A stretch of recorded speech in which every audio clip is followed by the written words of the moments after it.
started watching Seinfeld. So that's always classic. Yeah.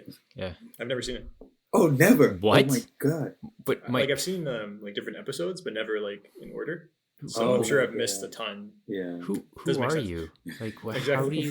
how do you? Okay, It's one of my dirty secrets. how have you gone this far in life and never seen Seinfeld? It's just one of those things. Just always been on my list. Here we are, You're an enigma. 2022. You're an enigma, Yeah. Mike. You are an enigma. This is true. Yeah. I mean, well, I've only seen one of the Indiana Jones movies, so Oh, really? Indiana Jones. yeah, Which one? yeah, the first one. Which is the. And I watched it, and there's like the whole Raiders. like cave running thing, where like, and then there's Mhm. like the ball that rolls out, and I was like, I've seen this portrayed so many different ways from like Simpsons, Family Mhm. Guy, Mhm. like everybody's done it. I'm like, I've seen this movie, and I watched the whole movie. I'm like, I've basically seen this movie. Right. I've watched the entire thing. It doesn't hold up though. Not really. No, it's a bit campy at times. Yeah. It is. But it's a classic. Yeah. It's always good to go back and watch all these old movies. Yeah. Mhm. That's See true. what still holds up today. Yeah. That's yeah. But Just like Seinfeld you is should never going out of experiment. style. No. That's just. I think that was comedy perfected. It's just like philosophical like banter. Yeah. The whole show. It's Yeah. a show about nothing. Right? Yeah, and I love how they're like they're just all ingrates, Mhm. and you know they just bring it on themselves. Pretty much. And in Yeah. a way, we can even bring like today's topic, like even the characters. You could tell the ones who love themselves. Like, who would be the digital like narcissist in Seinfeld? I think Oh, it's Kramer. you think what? You think he's the biggest narcissist? Yeah, who is the biggest actually narcissist? in yeah. the show? Kramer has that though. Is he though? I don't. Is he a narcissist? I think he's just Jerry's a narcissist. Jerry for sure. Jerry's definitely a narcissist. George is George. a narcissist. I think George, by far George would probably be the top. Yeah, Because he's the he biggest takes it to narcissist of the extreme. four. Yeah, He's too self-aware. I don't think Kramer is though. Kramer's just like a goof. Yeah, I don't know if that's necessarily narcissist. like he's genuine he's genuine in his intentions, but he's just an stupid. idiot. So his intentions are just come off as He's like just a him being an stupid dude. idiot. Okay, so here's a question: if Seinfeld was around with today's technology, who would be the biggest digital narcissist? Who would be an influencer kind of thing? Yeah, exactly. Oh, Probably all of them. yeah, all of them in different in respects. Like Jerry would be Elaine the would do. comedian who'd be, doing that stuff, right? So that typical celebrity comedian stuff. Yep. I'm trying to figure out Elaine. Like, what would she be? She would take pictures of like her brunches. You think Whatever so? book she's reading. You think she's a brunch shooter? I think so.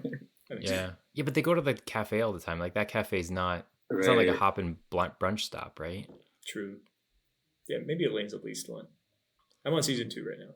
Yeah. So I don't Yeah. know how the characters evolve, but like I've seen different. They do and they episodes. don't. They're still Like- bad in the end. Yeah, I know. It's like the show you can just pick out any episode and it doesn't have to be in order. Yeah. That's Yeah. how I watched it growing up. I never saw like. In I order. wonder Yeah. if I missed any episodes. I don't know. You probably missed a few, but there's so Sure. many good ones though. Oh man. There's so many reruns, right? Mhm. Yeah. So rewatchable. And let's get into this with with our intro. Here we go.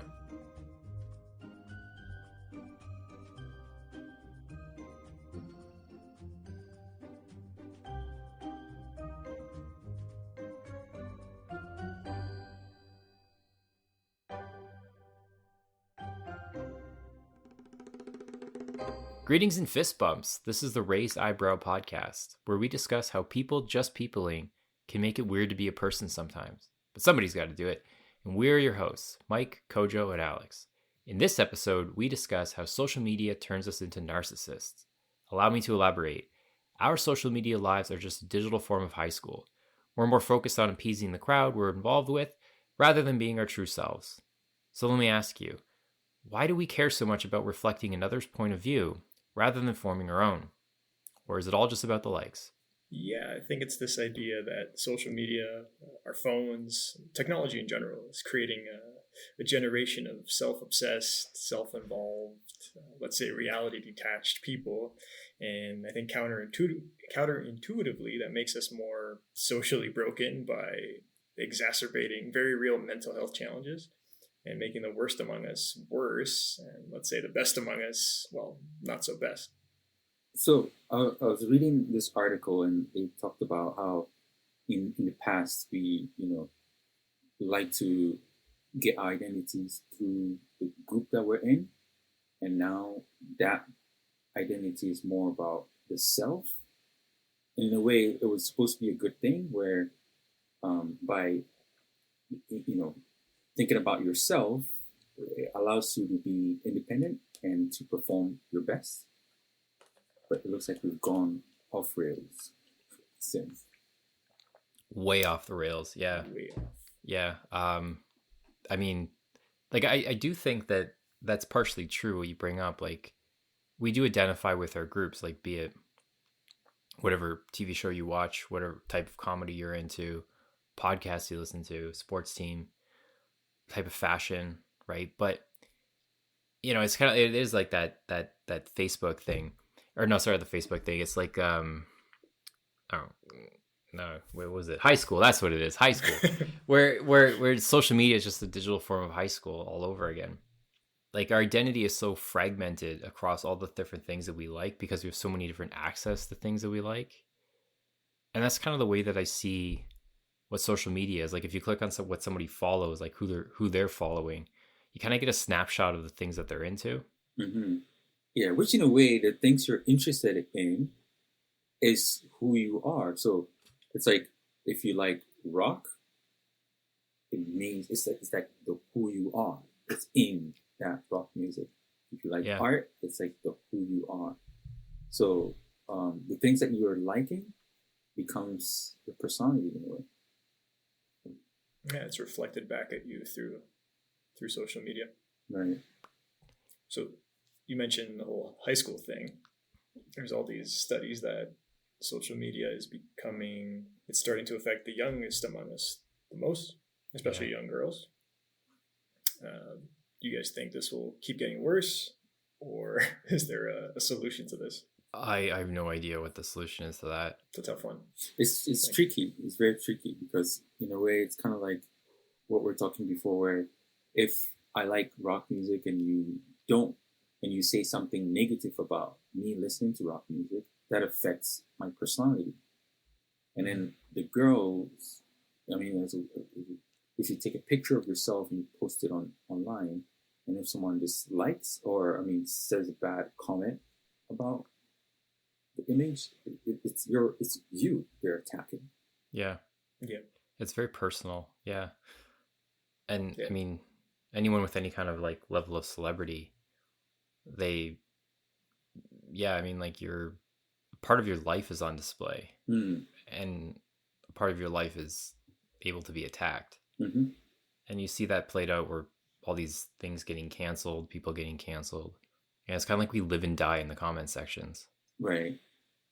Yeah, it creates it's almost an artificial personality.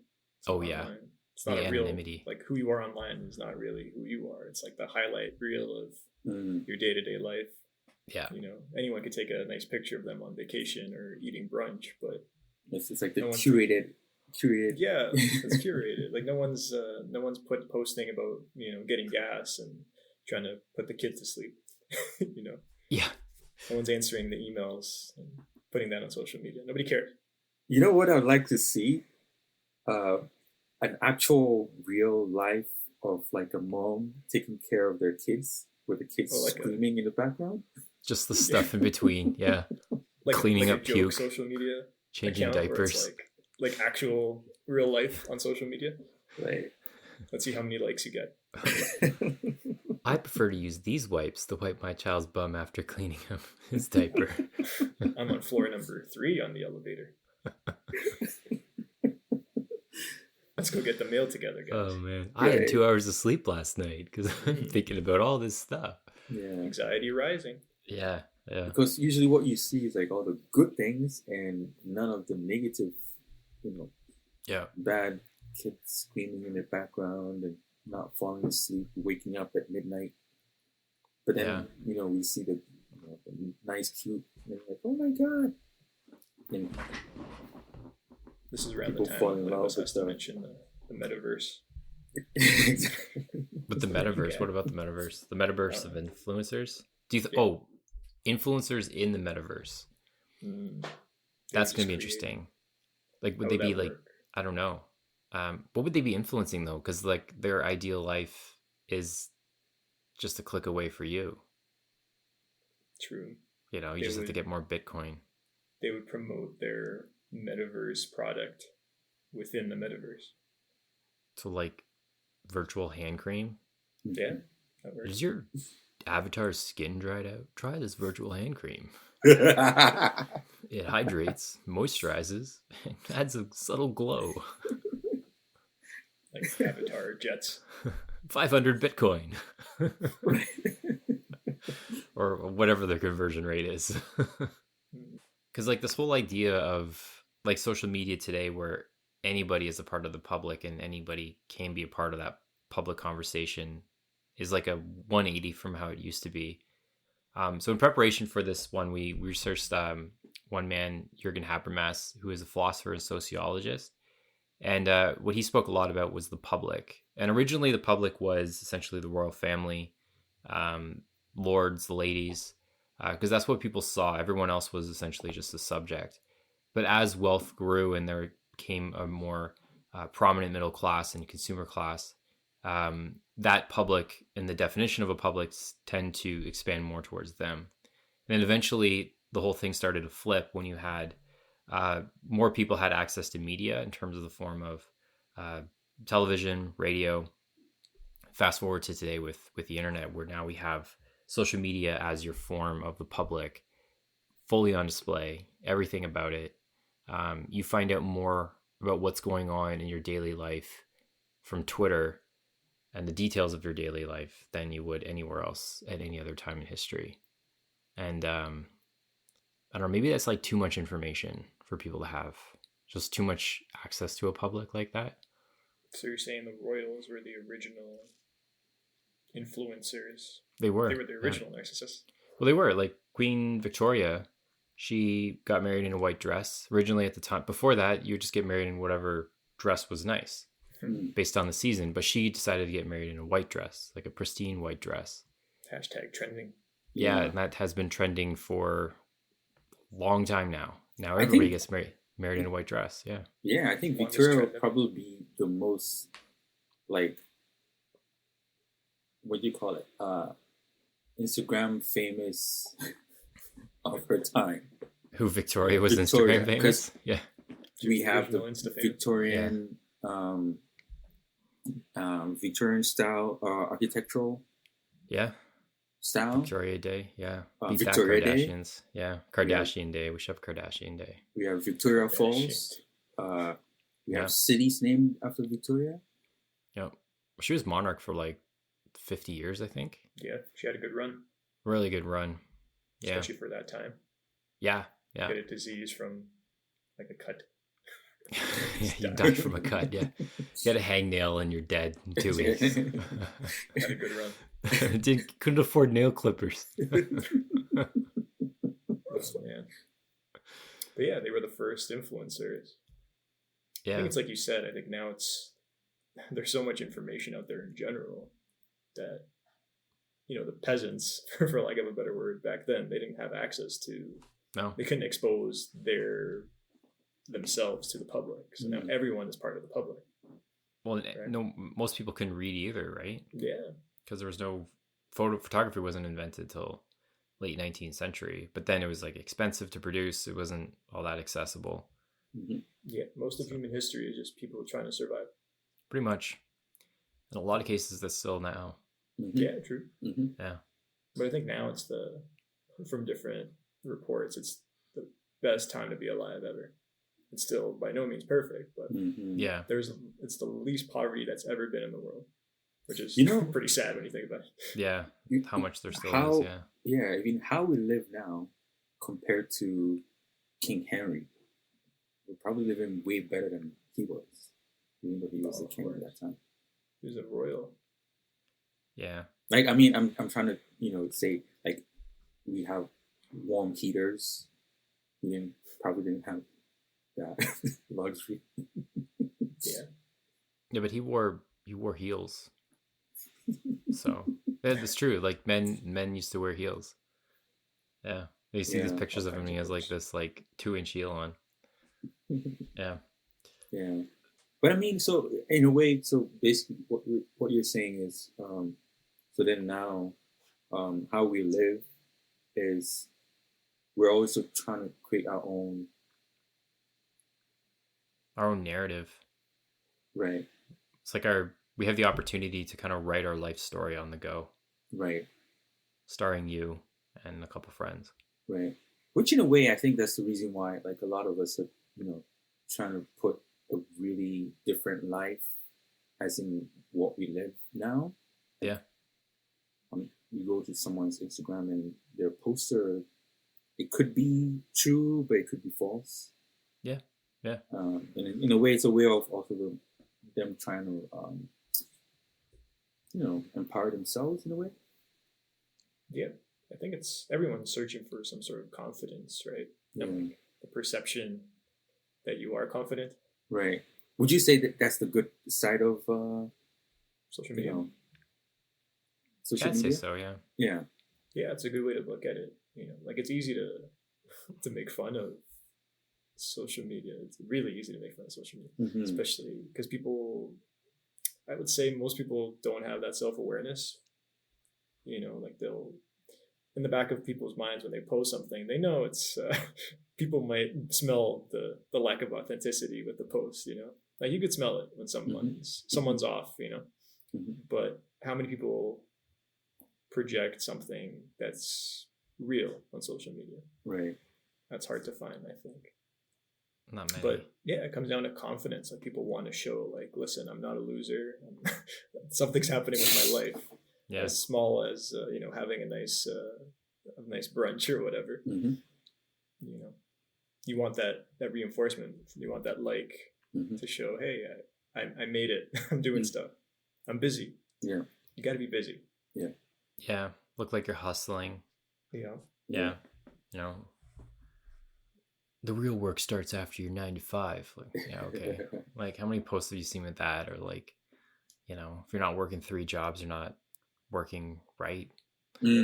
Side hustle. Yeah, it's all about the side hustle. You have those people.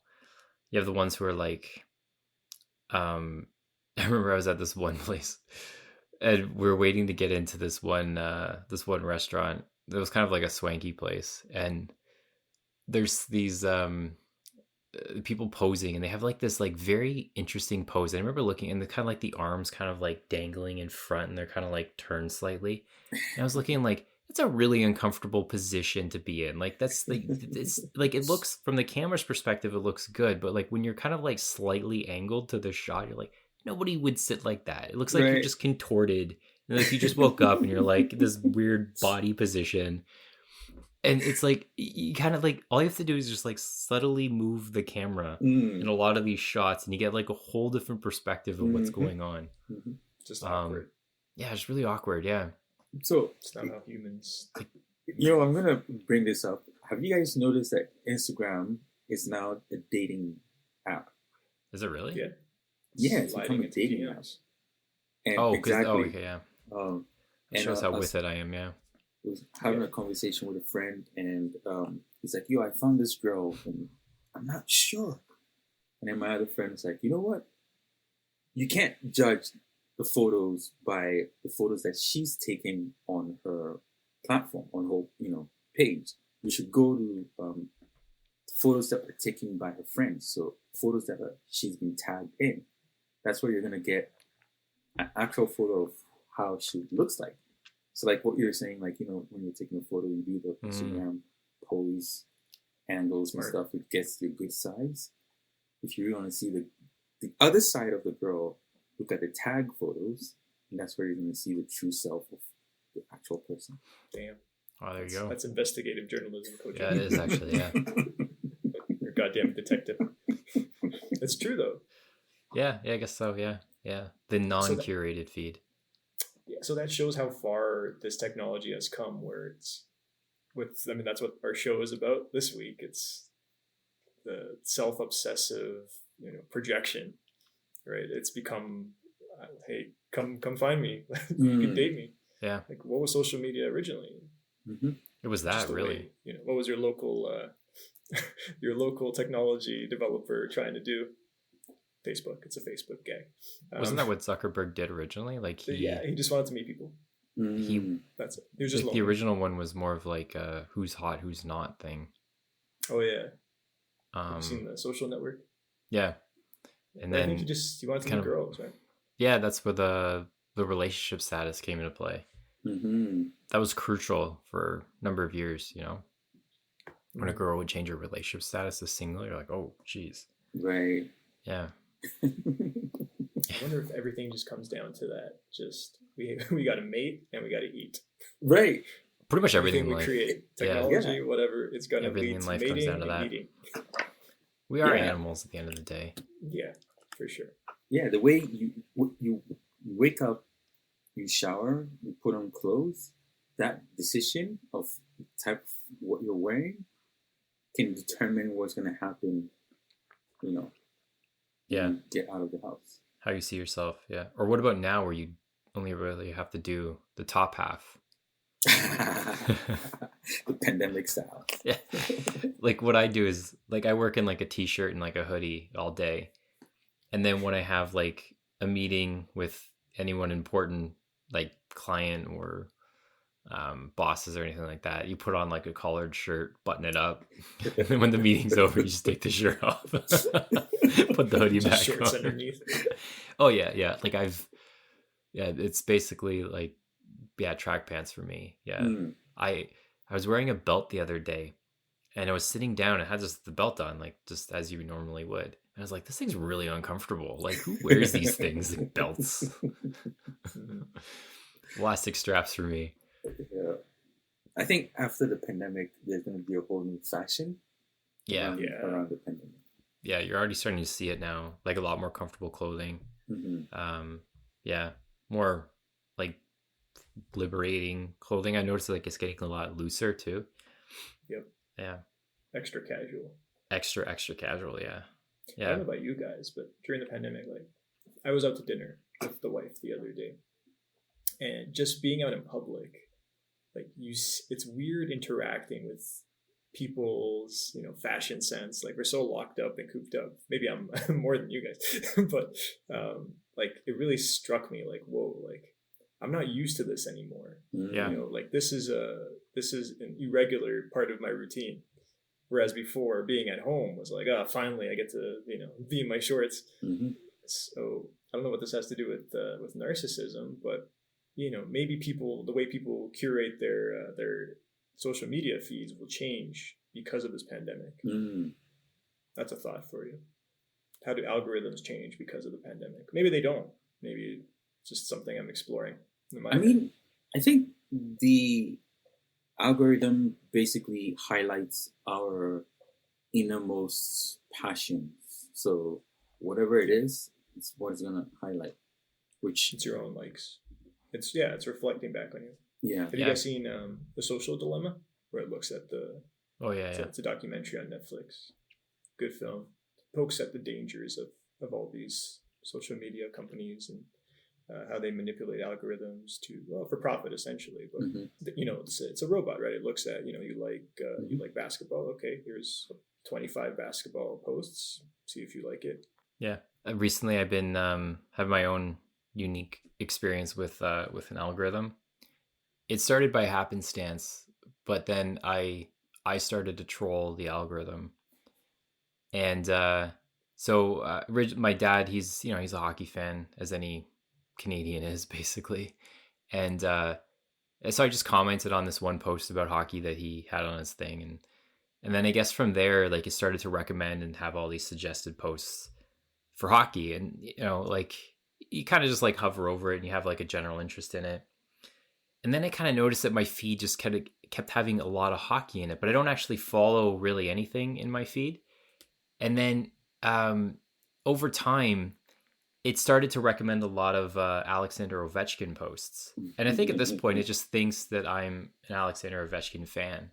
Every other post that it sends me that's all recommended stuff is Ovechkin. And nothing against the guy. He's a great hockey player. He's probably going to end up in the Hall of Fame. But it's just so funny how, like, without even actively doing anything other than just, like, at the moment now, I'm just scrolling down. And whenever I see a hockey post, I just kind of hesitate a bit. And then I keep scrolling just to make it think that I'm actually interested in it. And I kind of want to see how far this rabbit hole goes down and exactly like how much of an Ovechkin fan this thing thinks I am. And actually, I've learned a lot about him over the period of time. So it has been kind of enriching too. It's just kind of going through the experience. But it's also like a metaphor for other other rabbit holes that the algorithm takes you down to, which are not necessarily just hockey, but could be more divisive or threatening to your your way of life, or something like that. So it's just like an interesting way to kind of hack the algorithm.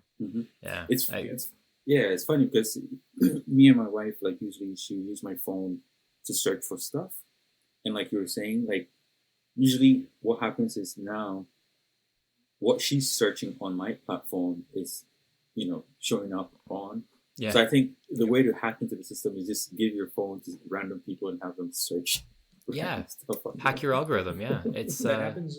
Sorry, go ahead, Alex. No, just throw it for a loop. Yeah, it just have fun with it. If you want to see what Facebook's really doing, just search random stuff on your Facebook profile, and then you'll start to see it happen.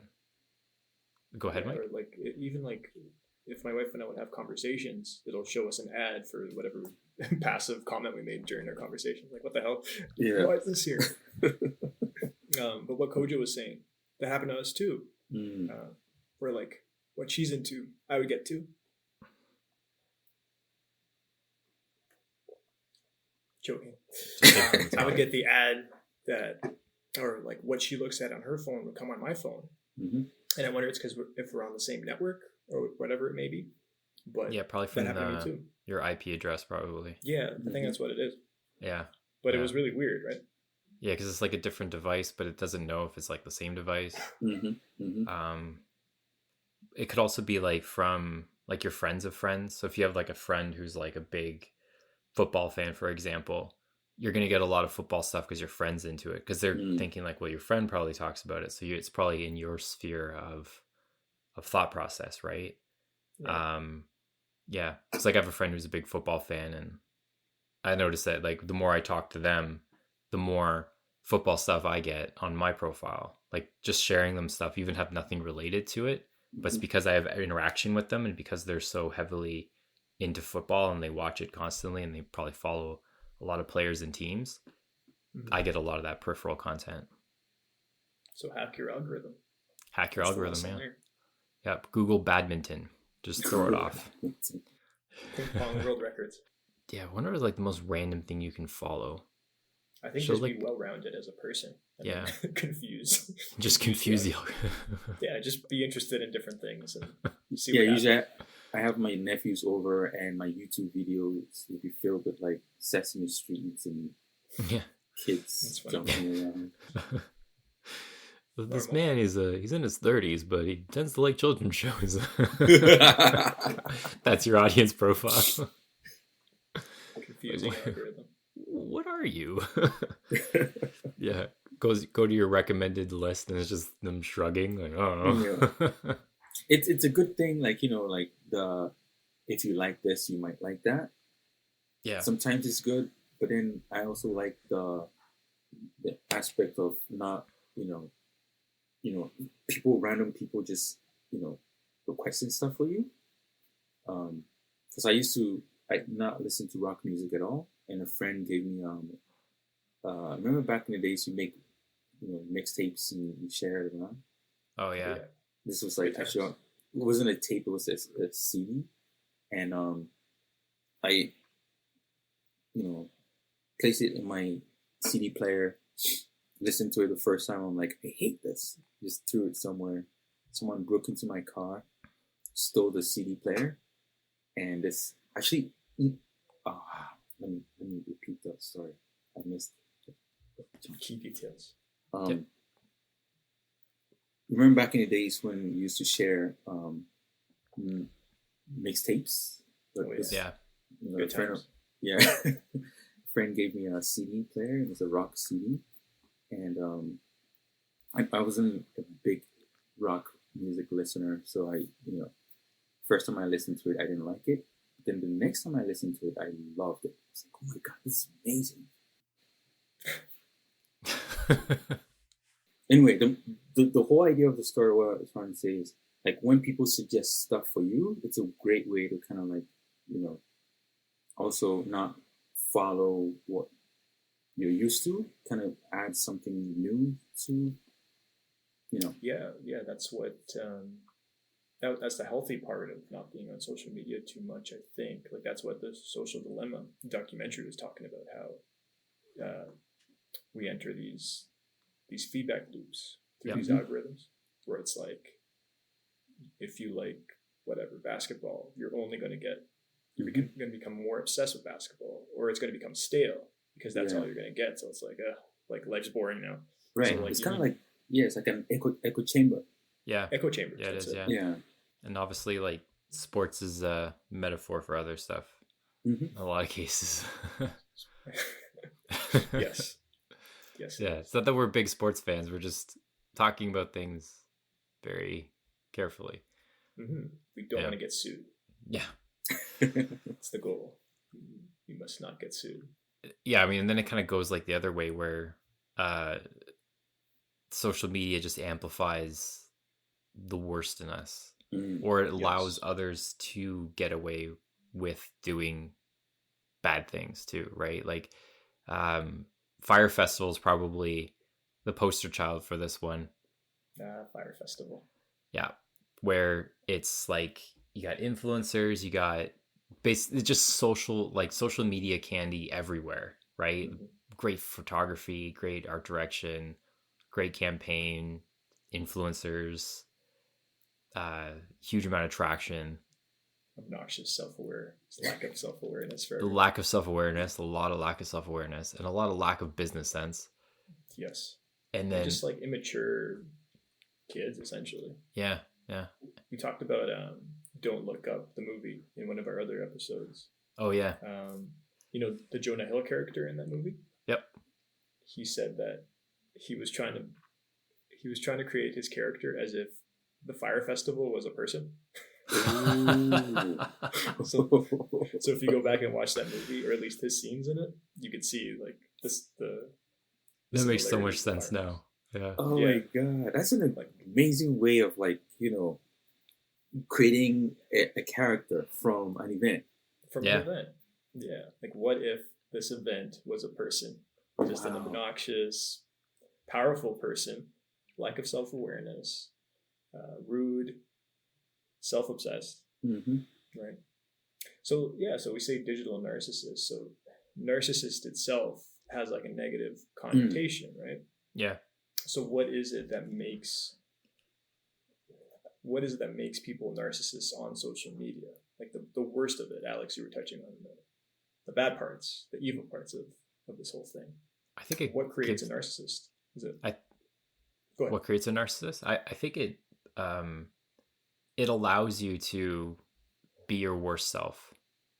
Comment section, you can just make a profile using an email address that doesn't use a person's name, fake name, could be like, I don't know, peanut butter 123, and that's your name. And then you could just troll people, be mean, say rude things. Yep. Just be the worst of us. And you basically get away with it until you get blocked. And that's the worst punishment you can get, is getting blocked. There's very little punishment online. There's a bunch of scams online, everyone's getting conned. And you get away with it because the level of anonymity online is huge. And I think that's kind of why it's so narcissistic, is that you're able to be anonymous, so there's no accountability. Yeah, I mean, so it's kind of like the idea of present yourself in a positive image. By doing that, now you are in a way doing it to the point where it's actually killing you. I think Sigmund Freud. Sigmund Freud. Coined narcissism, the name narcissism, and the meaning of it is basically saying like you fall in love with your image to the point where it kills you. Wow. Just from the Greek, Narcissist myth, because he fell in love with himself and he wasn't, doing anything, so he basically died. Yeah. And then where he died was where the flower grew. Huh. So in a way, like us being on the digital medium, we've created an environment, but then that environment is becoming toxic in a way where it's killing us. Yeah, it is. It's driving a wedge through society. Those who need to uphold an image, it distorts you. Mm-hmm. There's this. Go ahead, Mike. What about influencers as a profession? So we all work in marketing. Yeah. One of my previous jobs, long time ago, so I don't get sued, or we don't get sued. They would work with influencers to promote, XYZ product, and you can tell that the particular influencers, they didn't have any stake in the product. It was just, a side hustle. So if I'm looking at that product's brand and I'm seeing this influencer promoting it, like, do I lose respect for the influencer? Do I lose respect for the brand? Is it just whatever, just noise? I don't know. It's a whole industry now where if you post, I tried out this product on the weekend, here's $60,000 for saying that. Sometimes more, depending on your followers. That's a lot, actually. That's a lot of money. Yeah, it's a whole industry. It's a profession now. Yeah, it is. Yeah, it's an infant profession. It's only been around for 5 years, let's say. Yeah. I mean, like you can even when we go back to like we were saying the royal family being the number one influencers. The OG influencers. You look at all the products that they used to use, and now these products are like high class products. Gucci, Louis Vuitton, Rolls Royce, Rolexes. Like these are all like accessories that the royal family used to use, and now they become like untouchable. Like they're so high up, they're too expensive. Yeah. So I mean, in a way, it's kind of like how the when you align yourself with an influencer, it can give a good image to your product, and I think that's what modern companies are trying to do, aligning their products with people who are very influential in the community, just to push their products. Yeah. But sometimes too, you get people saying things and they really don't mean it, which can also affect the consumer, because then the consumer has a trust in that person, and the person might be, selling them something that they don't even, the influencer themselves don't even use. Yeah. To me, I think it's more of a case-by-case scenario. Like, I think anybody who's on social media at the moment is probably in touch with the influencers some way, shape, or form, right? And yeah, I mean, like a lot of people I follow who are more into like the sports that I do. Like I like to, like one of my favorite sports is cycling.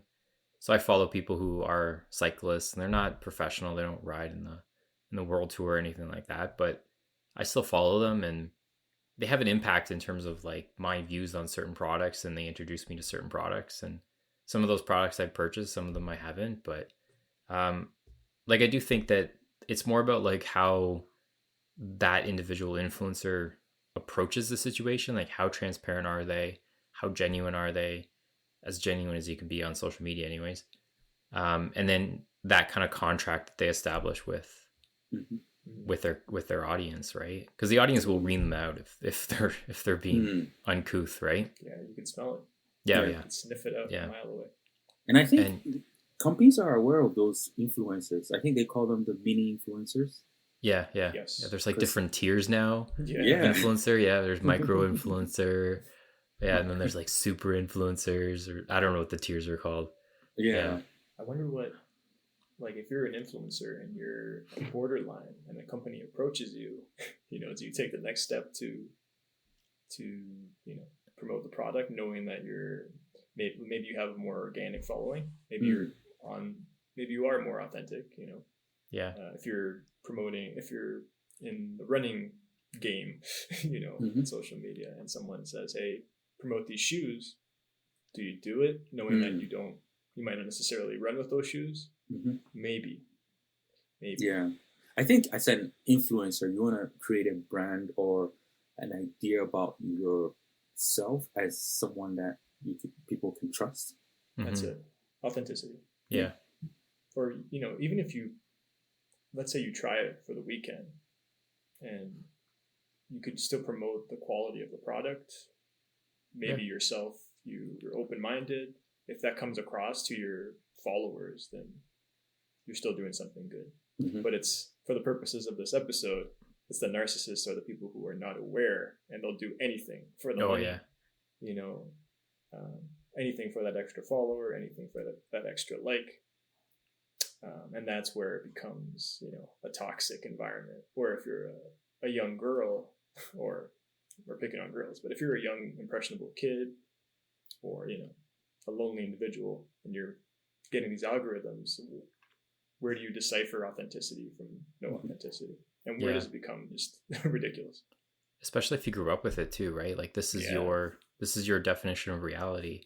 Yeah, like right? We're a bunch of old dudes, but if I grew up, if I was 10 years old nowadays, even when we were kids, like Air Jordans were all the rage.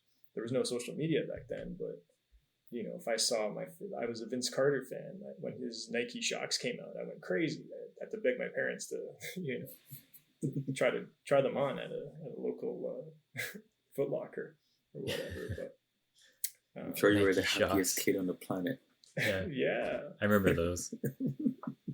Oh, wow. They have shocks on them. Actual springs. Remember the pumps too? Like you pump it up to get the pumps. You just tighten up the foot. It was supposed to allow you to jump higher. Yeah. Still can't jump, man. There's just but more you shouldn't have the pumps though. Yeah.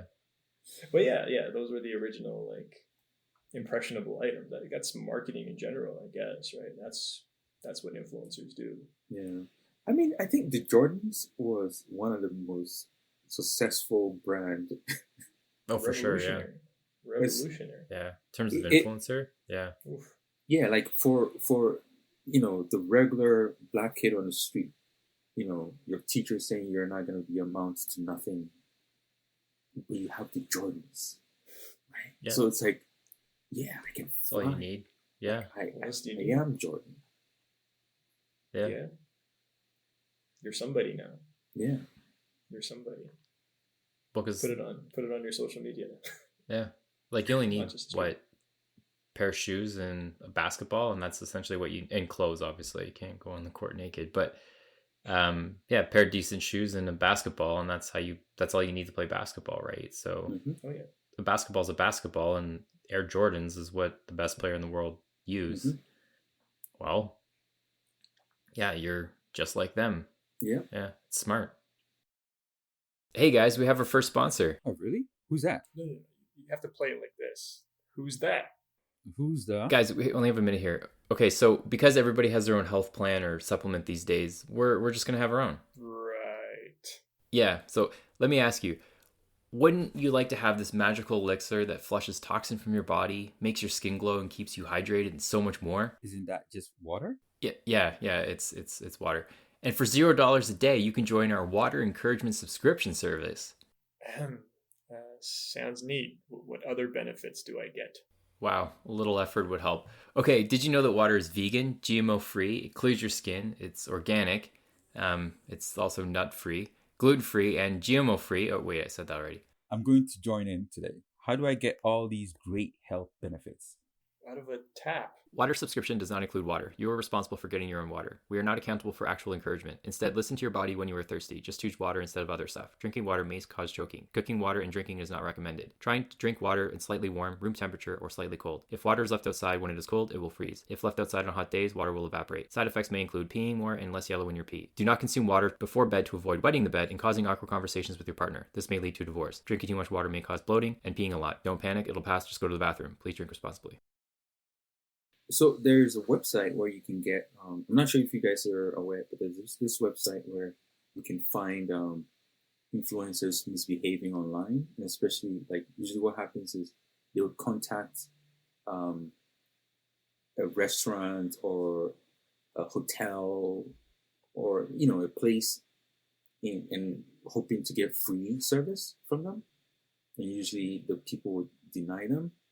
And the influencers would like rewrite a long, you know, rant as in how the company is gonna go out of business because they didn't feature them and all kinds of craziness. It's insane. Yeah, it's like, who are you? Why should we feature you? Do you know who I am? Yeah, no, it's peak like narcissism, right? total narcissism right there. Yeah. I mean, yeah, like unless the restaurant like reaches out to you, like to expect that, like restaurant, hotel, anything, like to expect to get free stuff all the time, like it's not. Mm-hmm. Yeah, and I think a lot of companies are smart about it now too, right? Like in the beginning, it was like the Wild West, but now that's it. Companies and brands are smart about it. They scope you out, then they approach you. Mm-hmm. Not the other way around. Yeah, it's got to be strategic, right? Yeah. Like, I don't think there's anything wrong with approaching a company and saying, "Hey, here's my channel, here's my profile, here's my account, here's my social media presence. Want to work together?" Mm-hmm. But it's got to be strategic in some form. Like, you got to pitch it to them like it's a business move. Yeah. Right? Otherwise, it's like, "What are you doing? Who are you?" Mm-hmm. Yeah, it's a business partnership like anything else. Yeah. That's it. It's like being are you guys familiar with? Sorry, go ahead. No, go ahead. So are just you guys start from the top. With influencers in the wild? Great. Oh, yeah. That's my favorite social media Instagram account. Feed. Yeah. Instagram feed.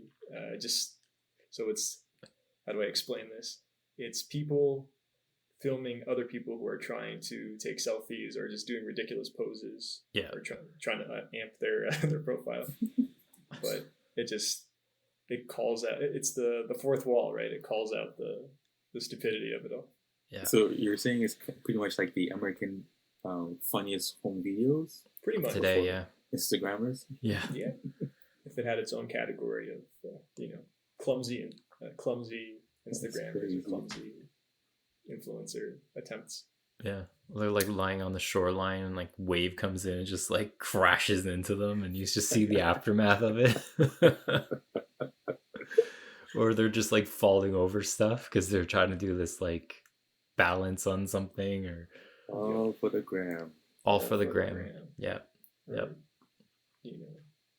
Is it really worth it? Like, I don't know. Just twerking in the middle of nowhere. It's like, what are you doing? This is the street. Oh yeah. It's like kids around. Yeah. Look around you, man. Oh man. But it's funny, right? All the innocence lost. Mm-hmm. Yeah, it goes back to I'll bring it back to the Royals on that one where for the first time in history, anyone can put themselves out there, whereas for most of human history, it was just the richest among us, the most powerful among us. Mm-hmm. Yeah. Right? And you see that with everything, politics, the whole shebang. Yeah, and Andy Warhol was right. The 15 minutes of fame. Yep. And now everyone has it on your Instagram or Snapchat. That's true. That's it. Everyone can try to create the audience. There's no guarantee that the audience will come, but that's true. Try. You can try. Talking about Snapchat, so there's this feature on Snapchat. I think it's called Streams. I might be wrong. Where Snapchat users, in order to keep your, it's kind of like what Instagram is doing, where for your stories to be active and get more likes, you have to go on people's page and comment and like and review stuff. So it's a way to keep people active, and then also, compete with your attention and all that kind of stuff. Yeah. So Snapchat has something similar where kids are nowadays kids are trying to keep up with their feeds. So they'll even say, for instance, the family's traveling somewhere and their dad is like, no phones. Kids would have their friends go onto their platform and post something just to keep the streams going. Wow.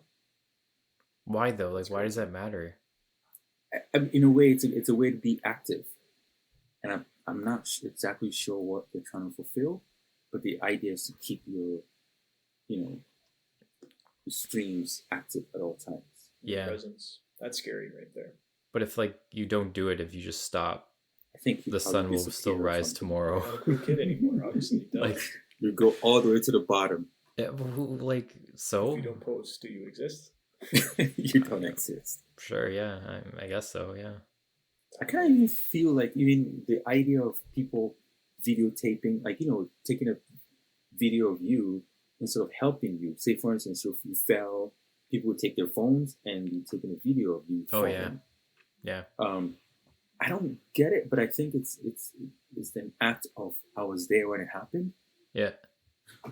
The FOMO, fear of missing out, that craziness of like, well, there's two things there. There's two things there. There's like, there's the FOMO of it, right? Like I was there, and that's like just being at places that like being at like big events, the Fire Festival, right? I was there. Not something you probably wouldn't remember if you were there. And then the other one is like, like you're exactly right, where if somebody fell and slipped on a thing of ice, like you're more interested in trying to get the shot of that happening rather than trying to help the person. Yeah. So we prioritize our social feed over helping somebody. Yeah. It's a disconnect from reality. Yeah. Yeah. We see reality through our phones. Yeah. And in a way, I'm not sure if this counts as the same, but like usually, we're always trying to help people who are not fortunate. And sometimes the only way we could do it is to hashtag and post it. Yeah. Yeah. Like virtue signaling. Remember when these celebrities did I forgot the name of it. The songs? Yeah, the song. Yeah. Imagine there was no. Yeah. Which kind of backfired. Yeah. Yeah, during lockdown, all the celebrities tried to make a feel good musical sing along. Yeah. You're living in your mansion. You're gonna be fine. Oh yeah, when the pandemic broke and they're all like, we're all in this together. It's like, who's gonna clean my swimming pool? Right. I'm learning how to cook. Good for you. What was my thought? Yeah, like for me, what Kojo was talking about, like when I was younger, I first volunteered. When I was first getting into social media, I was less mature, we'll say, because I'm so mature now. But I first volunteered at the Sick Kids Hospital in Toronto. And I remember posting, like, hey, here I am volunteering. But in the back of my mind, I knew, like, why am I posting this? Like, why can't I just volunteer? Why do people need to know that I'm doing this? So that was, like, recognizing my own BS, right? Yeah, the virtue signaling. Which in a way, like, so we're being programmed with the idea of people clapping for you. Mm-hmm. And I think the likes is people clapping and cheering for you. Yeah. It's very human. It's, it's the reinforcement, validation loop that we need that, right? Dopamine. Some people need it more than others. That's where the narcissism comes in, right? Yeah. I was going to mention, so we don't want to confuse, narcissism from the actual condition of narcissistic personality disorder. This is an actual mental health condition where it's an imbalance in the brain. So from my research for the show, for this episode, I've seen that NPD, as they call it, it comes in different subtypes. It gets intense, but people who suffer from it, they have to have the validation. They have grandiose ideas. Artists and athletes have it the most. And it makes sense because you have to have almost like an irrational confidence in your skills to make it to that level. But they can't take criticism. That's another symptom. Trying to think of other things, but yeah, that pretty much summarizes this condition. But it's a real thing. Like, it affects a lot of people. Yeah. Like, I mean, I was listening to Jay-Z's interview yesterday, and he spoke about, you know, the idea of I'm the best rapper kind of a thing. Yep. And as an athlete, as a rapper, as a basketball player, you always want to be I'm the best, and that allows you to be the best. If you don't say you're the best, you can't be the best. Yeah, can't have that thought in your mind, right? I wonder if Michael Jordan was probably a narcissist for sure, right? Yeah. I wonder if it was the disorder version of it, or just like the general, oh yeah, he's a narcissist. I think for some of them, it's like they're so used to being at that level, like being respected and good and top of your game from like college as a rookie all throughout your career, even to the end of your career. You're celebrated, you're brought onto teams to do things, or if you're a celebrity, like you're all in these A-list movies and stuff like that. Like, yeah, you develop that because you realize that, you know, you are the person that kind of makes it what it is, makes the movie what it is. And I think anybody who is a big name anything has a level of narcissism to them. Right. Yeah, there's a documentary on OJ, and it's a very good documentary. I didn't really know much about him until I watched that, and I was like, oh my God. Like, you think about him living in the projects and then moving out of the project and then becoming very famous to the point where at that point he was too famous. He's not human. Like, he's not black anymore. He became he was even on a level which I'll put it even beyond white person. Yeah, he's just a famous person. He's too famous. And I think it could probably be one of those things where Michael Jackson too. I don't know if he was a narcissist. So I pulled up a couple of the symptoms. I'll just read them out to you. This is for the disorder. So craving attention and admiration, obviously. Having fragile self-esteem and feeling disappointed when admiration is not forthcoming. Having an excessive feeling of superiority. Exaggerating intimacy with others, especially those with wealth or VIP status. Overestimating achievements and talents. Undervaluing the achievement of others. Having a preoccupation with success, power, brilliance, beauty, or ideal love, even if it doesn't match reality. Believing in their uniqueness and that only special people can understand them. Having a sense of entitlement for favorable treatment. And the list goes on and on. But yeah, it's really interesting. Yeah, I think as a human, you should be able to have it, like, you know, be able to turn it off when you need it and when you don't. So then you can say, oh, I'm the best rapper alive, best basketball player. But then turn it off when you're not in that environment. Yeah, I agree. Like, I don't think there's anything wrong with confidence. It's healthy to have confidence. You need to have some sort of ego to get things done, right? But where does it cross the line, right? And the thing with narcissists, the one pattern is that they all have low self-esteem, right? Like, they overcompensate. This is the disorder.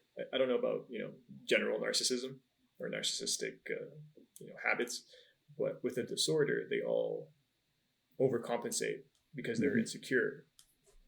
So, yeah, I mean, if you take people like Michael Jackson's and, like I always say, Michael Jackson will always be my favorite. Like, even after allegations and all that, I was like, he's still going to be my favorite. That's fair. So, but the thing is, think about dad making fun of his nose. Yeah. Dad is making fun of your nose. And now I'm the richest person on the planet. Like have money to the ceiling. What am I not going to change? I can get whatever nose I want. Yeah. Right? I'm sure Michael Jackson, we know he had some sort of mental disorder. Yeah.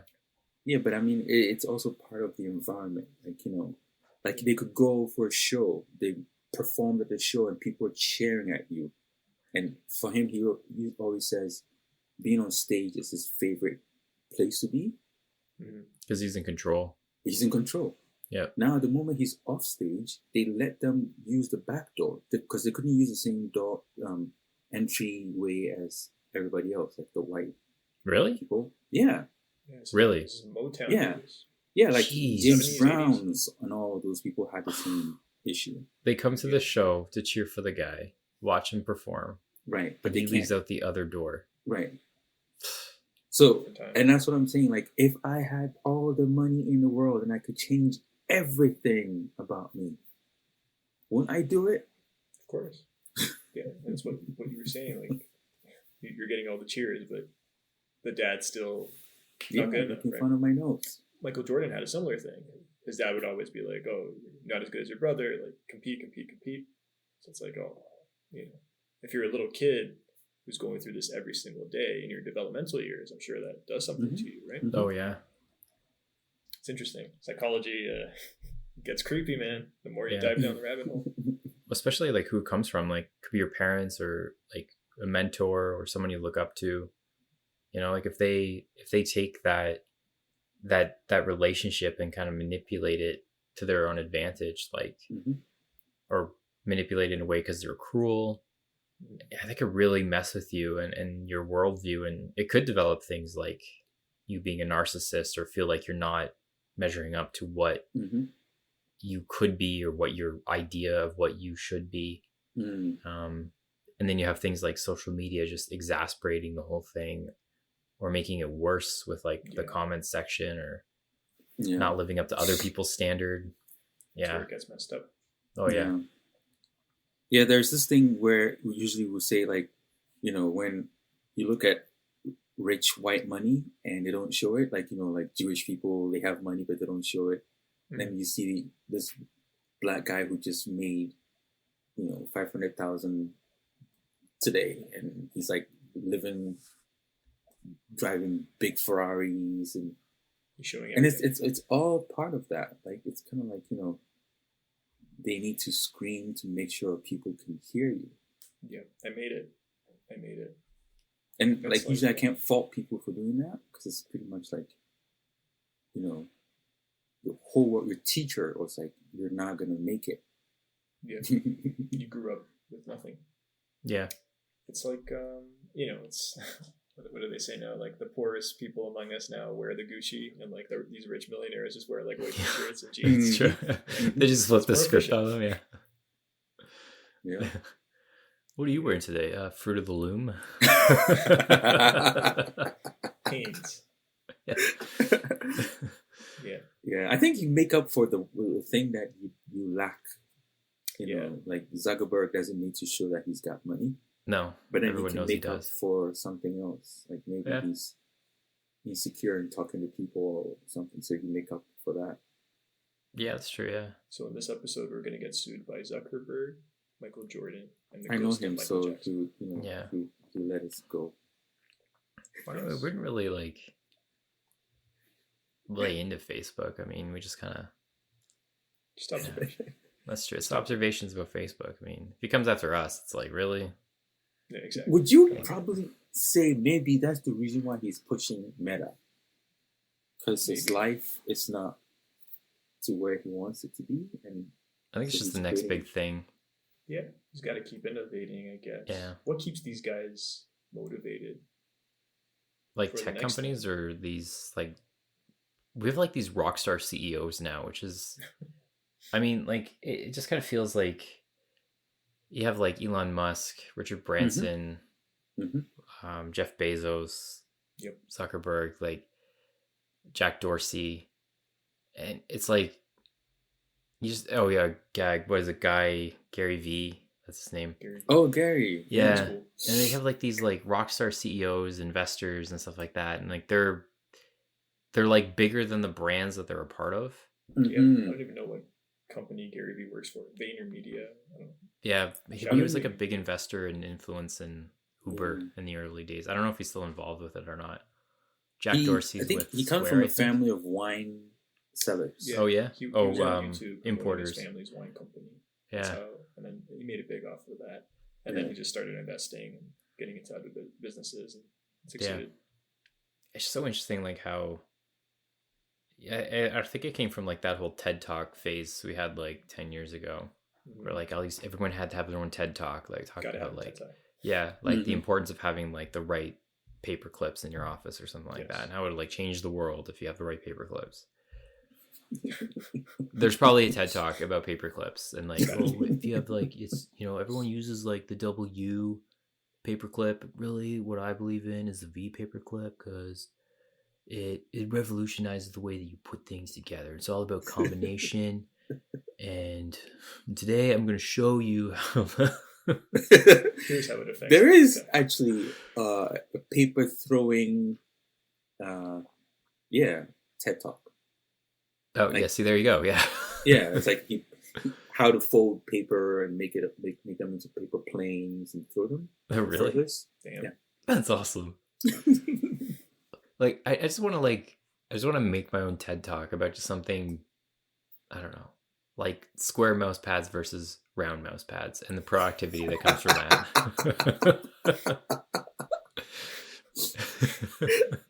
How to set up your podcast microphone. Yeah. How three normal dudes can just start a podcast. Oh, actually, there is a podcast on the amateur people in mics. So if you're a radio person, how you set up your mic and how you talk into the phone. And if you're a non-radio person, they usually stay away from the phone. Interesting. There's something about that too. I mean, like how people talk, like what, like. Yeah, I think radio people tend to like are interested in sound. So they would go into a closet and record in a closet. Meanwhile, amateurs would like us. Like us. Yeah, not talking to the mic. Yeah. We don't have soundproof booths. It's the next stage. No, that's we're just at our home offices here. Yeah, we're at our studio in Malibu. I wish. Yeah, recording this. So, final thoughts? Final thoughts about digital narcissists. Go first, Alex. I think it's just like a natural progression of our society to come to this point. Like we've always been yearning to be in the spotlight, going back to royalty. You know, you read books about periods of time like that. Like there's a lot of books. I mean, pretty much every Disney movie is about this, really.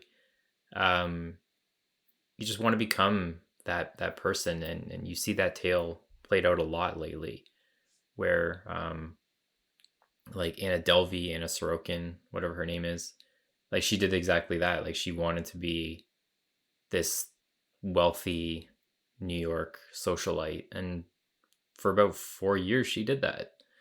She spent 3 years in jail for defrauding people. And it's just I think it's just that we want to have our time in the spotlight, and however we define that spotlight, that's what we pursue. Or some of us are just happy watching from the background. That's what I think. It's natural progression. Yeah, I think I would like us to go back to when we always used to be in a collective, finding identity through the group. But then we should also have a sense to develop the self as well, where we can empower ourselves, understand who we are. This way we're not being pushed around by others. And then finding ourselves in the group. So being able to help contribute